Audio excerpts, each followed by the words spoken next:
Albedo! Traveler, Paimon. I suppose your story is ready. Yep. How about you? Do you need some more time? No need. I am also ready to tell my story. Paimon calls dibs! Paimon first! Please, go ahead. Okay, here goes. Once upon a time, there was an evil researcher who went into the mountains and did a crazy experiment on whopper flowers to transform their appearance. After a lot of pain and suffering, the whopper flowers finally took on a human form. Then they stood by the side of the mountain to wait for unsuspecting bypassers. To whoever spoke to them, they would ask them questions such as, "Who am I? Who are you?" If the bypasser got the wrong answer, the last sound they'd make would be a yelp before the whopper flower ate them alive in one bite. Ooh, truly frightening. What the? You two aren't scared at all! Don't go nitpicking, okay? If you didn't like the story, go write your own!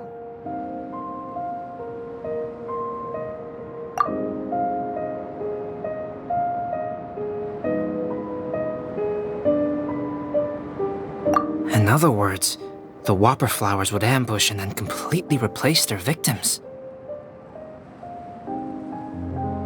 And then what? Go back to where the person lives? Enter their home? Eat their whole family? Paimon made up this story, but now Paimon's the one who's scared by it. It's a good story. Oh, may I write it down? I may bring it up in future conversations. What for? Just to scare people with? Yes. You've got a real mean streak, Albedo. Mine is a little longer than yours. It starts with an alchemist. A great alchemist once created Subject 1. Subject 1 was her proudest achievement, and successfully blended into human society. No one ever would have thought that this friend of theirs was in fact a synthetic human.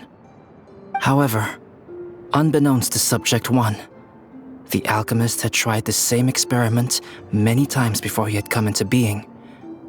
Some of the rejects from failed experiments had been discarded, but had not died. Subject 2 was one such failed experiment. He was swallowed by a great dragon that came to rest upon a snow-swept mountain. Many years later, he was resurrected by the dragon's mysterious power. He saw all kinds of people on the mountain, including Subject 1, who had somehow miraculously blended in among them.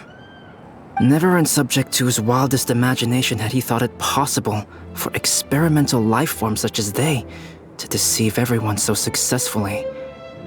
He saw the way humans accepted Subject 1 as a friend, witnessed their affection as they addressed him by name.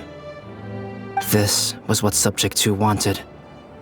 Now, all that Subject 2 desired was to replace Subject 1 and take the joy of his existence for himself. This is giving Paimon the chills. So scary. Subject 2 began to unfold his plan. He stole Subject 1's books and notes and studied all that Subject 1 had learned from the alchemist. Subject 2 was highly intelligent, and he learned quickly. He changed his face into an exact replica of Subject 1's face. Then, he found a plant with mimicry capabilities and transformed it using dragon blood and alchemy. And so, not only did Subject 2 transform his own appearance to perfectly match that of Subject 1, he also created a third entity, Subject 3. What? There's 3 of them now? But Subject 2 wanted to become a perfected human. So, he erased a mark in both his and Subject 3's necks, for these marks were symbols of imperfection. In my view, it was probably a subconscious act, an instinct. He so desperately craved to become a perfect human being that he forgot something. Human beings are defined by their flaws. Subject 2's plan was meticulously crafted. Subject 3 would draw Subject 1's attention. After Subject 1 disposed of Subject 3, he would assume the threat had now disappeared and would let his guard down. The next moment that Subject 1 was alone, Subject 2 would make his move. He would eliminate Subject 1 and become the only one remaining. He would secretly replace the Subject 1 of everyone's memories and inherit his identity, residence, clothing, sword, name, and friends. People would have no idea that the individual they knew had become somebody else from one day to the next. This is way too scary. Paimon's never gonna be able to trust anyone again. But just before Subject 2 could carry out his plan, a unique stranger entered the mix.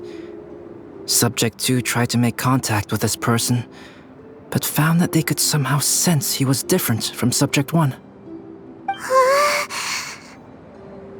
What's wrong? Are you scared? What happened then? What happened to the stranger? He became a new stage in Subject 2's plan. One more person that Subject 2 had to dispose of. It's as if there were 3 identical roses in a garden. Only one of the 3 was a fine specimen, while the other 2 were defective specimens that bore poisonous thorns. In all the world, only the gardener who tended to them could tell which was the good specimen. People do not like poisonous plants. Only a perfect rose can fetch a high price.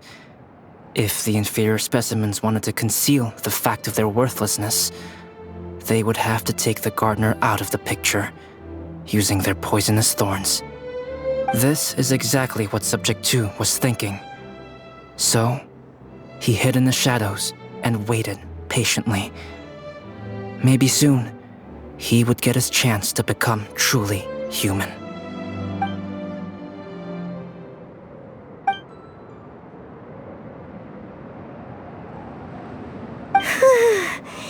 That was intense!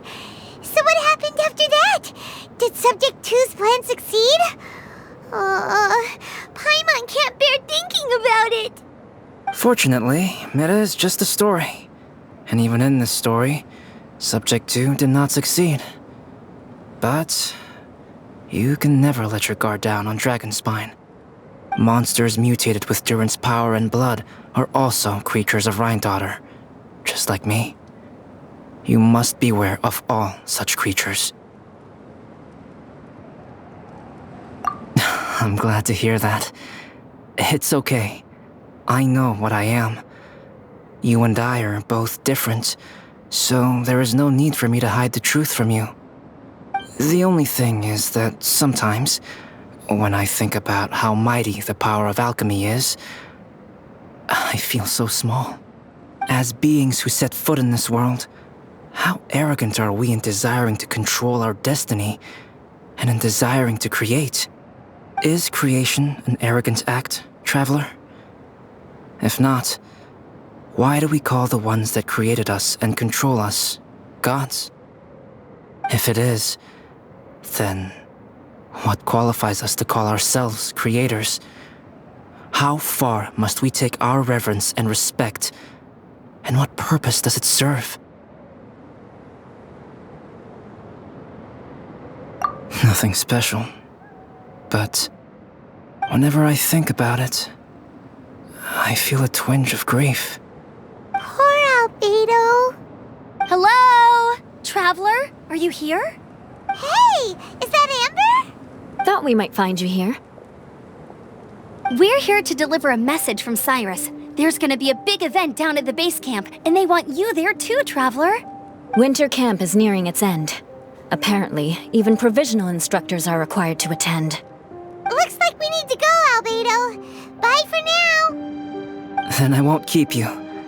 I have some things to attend to here, so forgive me for not seeing you down. Don't worry about it. There have been no issues getting up and down the mountain recently. Is everyone ready? Let's not keep them waiting.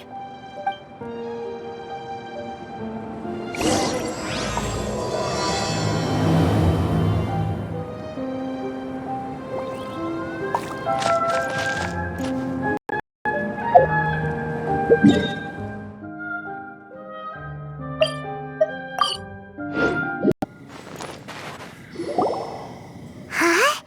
Who is this guy?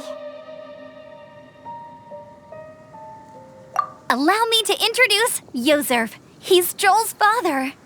Dad, this is that traveler I was telling you about. The traveler's helped me out loads in the past, and this time we even built a snowman together. Joel has told me everything about you. I can't thank you enough. Wow, this is amazing! Wait a second. Why is Cyrus discreetly wiping tears away? And what is Pallid doing here? Pallid is the hero of the hour this time. Go on, Pallid. Tell us what happened in your own words. Okay. The weather was fine on that fateful day, and I had a feeling that Lady Luck was smiling down on me. So I trusted my gut and set off to explore somewhere new, somewhere dangerous. Because where there is great danger, there is also great treasure. Why does this sound so hard to believe?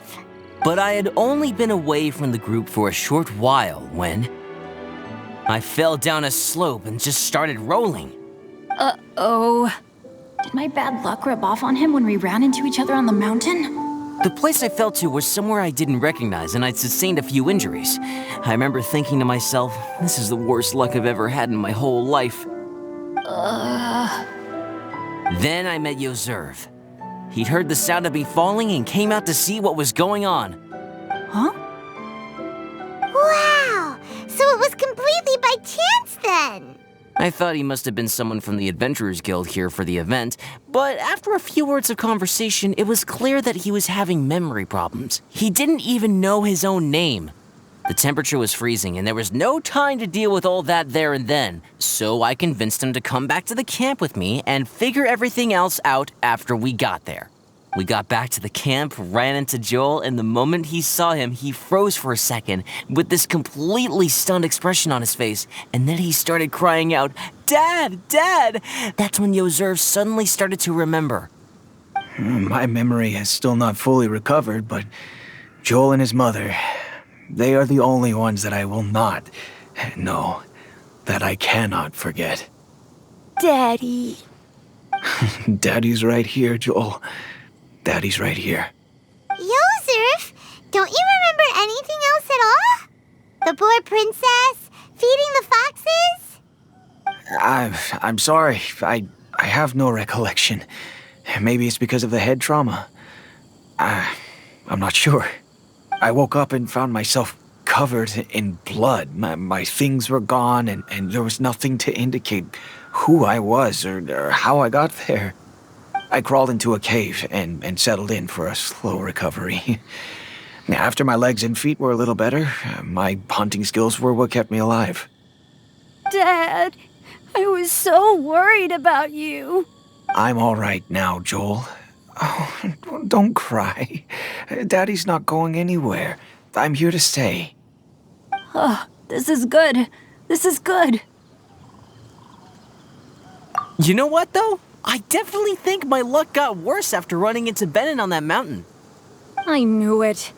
I just... No. I just meant if it weren't for you, there's no way I ever would have run into Yozerv on a mountain this huge.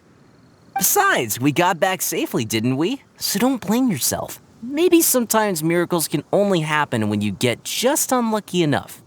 Ballad. When did you become such a smooth talker, huh? Huh? Am I? I was just telling the truth. Oh, yeah. I want to say thank you to the Traveler, Uncle Cyrus, Auntie Eula, and Auntie Amber. Thanks, everyone.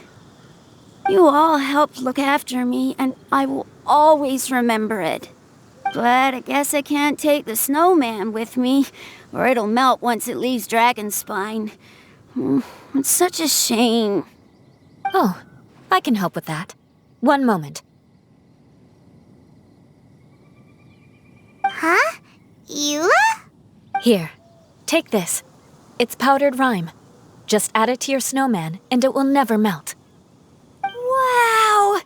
Really? Oh, this is awesome! You're the best, Auntie Eula! Dad, I have an unmeltable snowman now! How cool is that? How can I ever repay you all? Thank you all. Thank you from the bottom of my heart. Dad, I want to go move the snowman. Can we do it now, please? Okay. I'll be leaving with Joel now. I'm sure I'll see you all another day. Very well, very well. It's time for Pallid and I to have another discussion concerning his breaches of adventurer discipline. Huh? But Cyrus, I think I kind of made up for my mistakes this time, you know? See you guys! Oh, I made this for you and Amber. Think of it as a winter souvenir. Aw, are you sure? This must be really important to you. Come on now, just take it. No need to make such a fuss. Wow! Now our snowman won't melt either! Great! You're welcome. Just keep it. That's all I ask. Amber and I have some business to attend to now. See you later. See you! Everyone's gone. Seems like they've all got their own stuff to do now. Oh! You know what? We've been on Dragonspine all this time, and somehow Paimon still forgot to ask Albedo about how to make a fruit juicifier machine that could keep the juice fresh. Maybe we should try Timaeus again. He does seem pretty eager to please after all.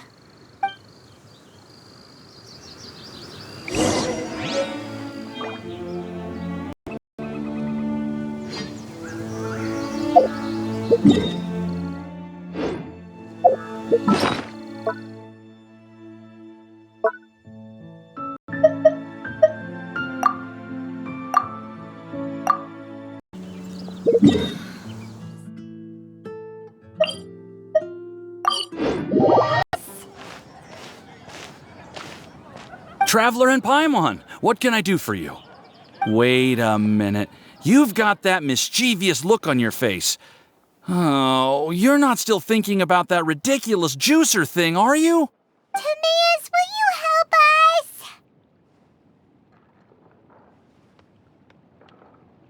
us? Well, if the Traveler isn't really interested, then, yeah, maybe I'll give this one a pass. It's just the weirdest request ever. No, but Paimon's Sunsettias are gonna go to waste without it! And the time it would take me to research something like that, I could probably pick those Sunsettias again 10 times over. New research project, Timaeus? We meet again. Oh, Albedo, thank goodness. So the situation is, Paimon wants a machine that can turn fruit into juice and keep the juice fresh. I mean, surely it's... Majorly important, that's what it is. If you can manage to invent this, we'll never have to worry about fruit going bad ever again! That's impossible.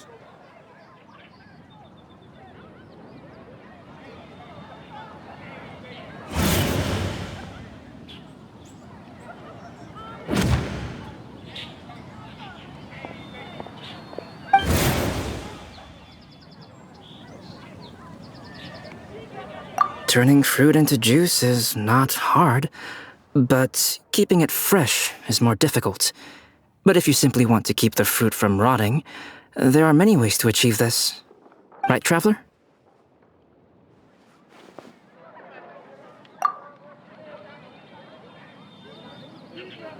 What about his neck? What's wrong? Is there something on my neck? From the look on your face, it's as if you thought I just played a practical joke on you that was in exceedingly poor taste. Albedo, you were saying, how do you stop fruit from going bad? Well, one way would be to bury your fruit on Dragonspine, where the snow never melts all year round. But then Paimon won't be able to eat them! You could always live on Dragonspine. No, too cold for Paimon. Or you can give the fruit to me, and I would take it to Dragonspine for you. But since you don't like the cold, you'd have to send someone else to pick them up when you want them. This is where you come in, Traveler. Suddenly sounds a lot more feasible with other people doing all the work. Okay then, shall we go with that idea? Fruit buried on Dragonspine will stay fresh for much longer. However, it is also possible that the fruit will sprout and grow into fruit trees. Who knows? Maybe the next time you visit, it will have grown into an orchard. You can water the trees, add fertilizer, and when they finally bear fruit, you will have some fresh Sunsettias. No way! Then Paimon will have to be a gardener! That's not the goal here. Oh? Well, I don't think being a gardener is so bad.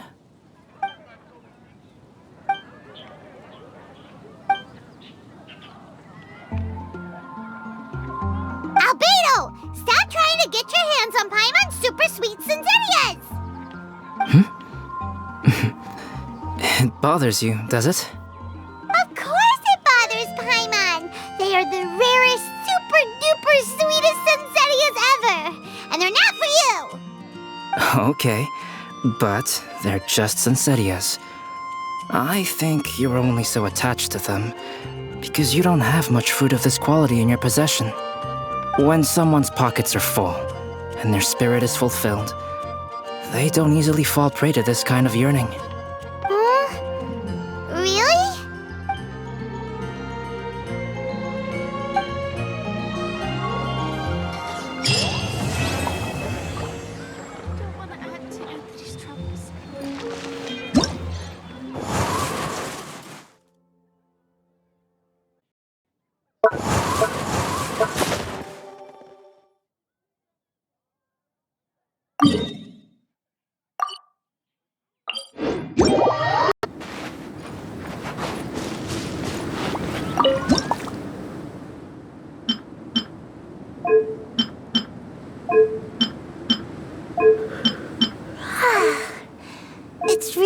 easy to hide in weather like this.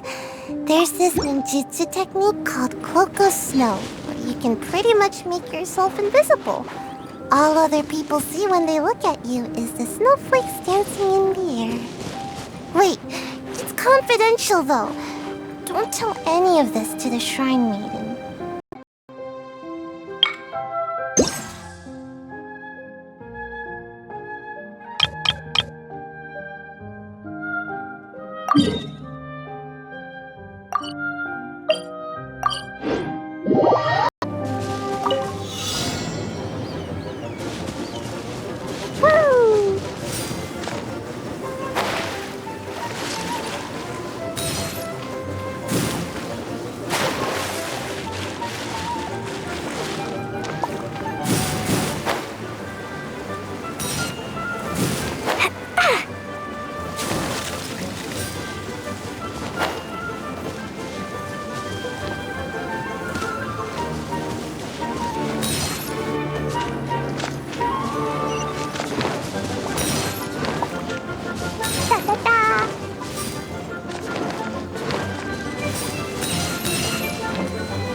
Da-da-da!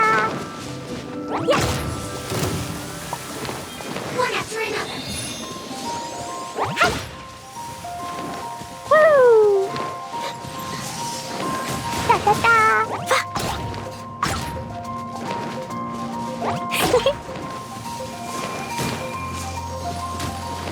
La la la! Da-da-da!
That really hurt. Yeah. Da-da-da.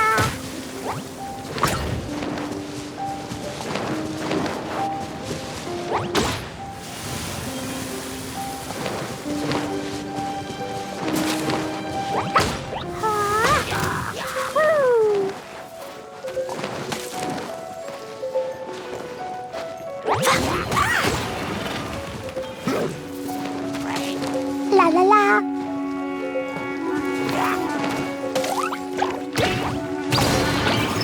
Woo.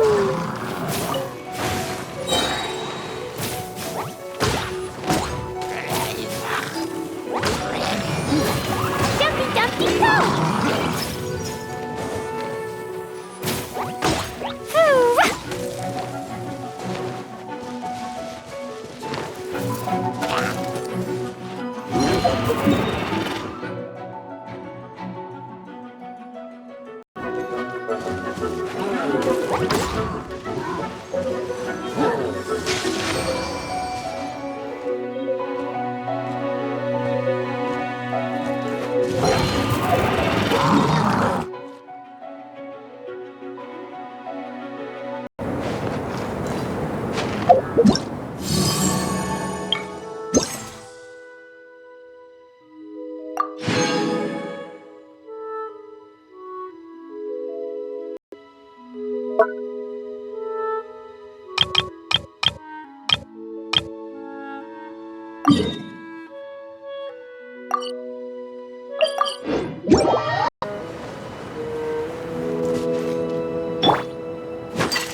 I'm taking the stage. I'll take care of it.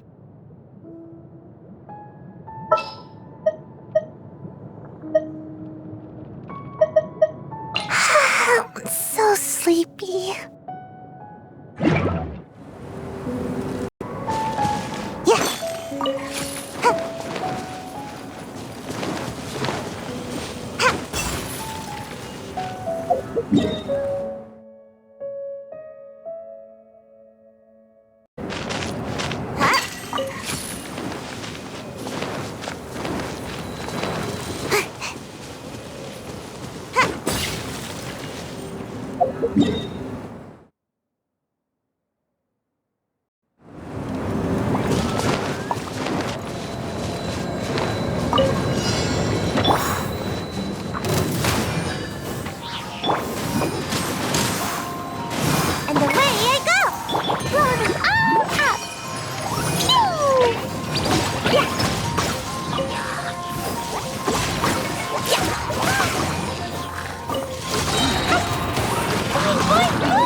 La la la.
No rest for...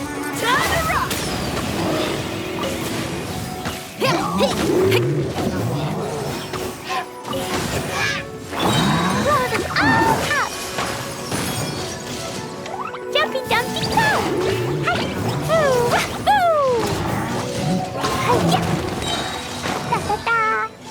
Amp it up! Shadow Raven, let night fall!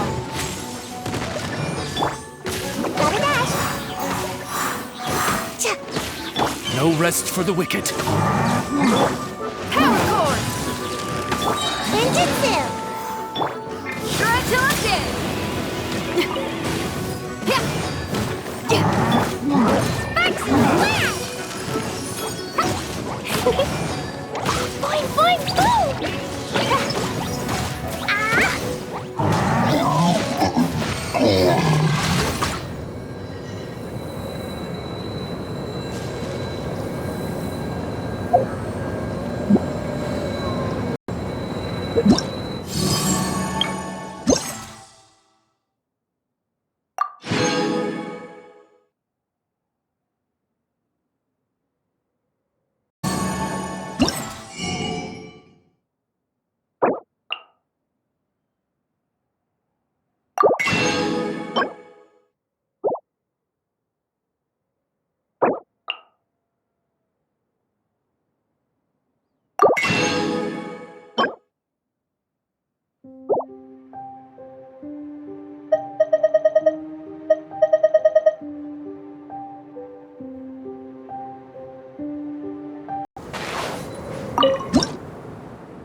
Snow that once adorned the world in silver, thaws to reveal the gleam of the fruit upon frost-laden branches. How picturesque. Only some tea would make the setting more complete.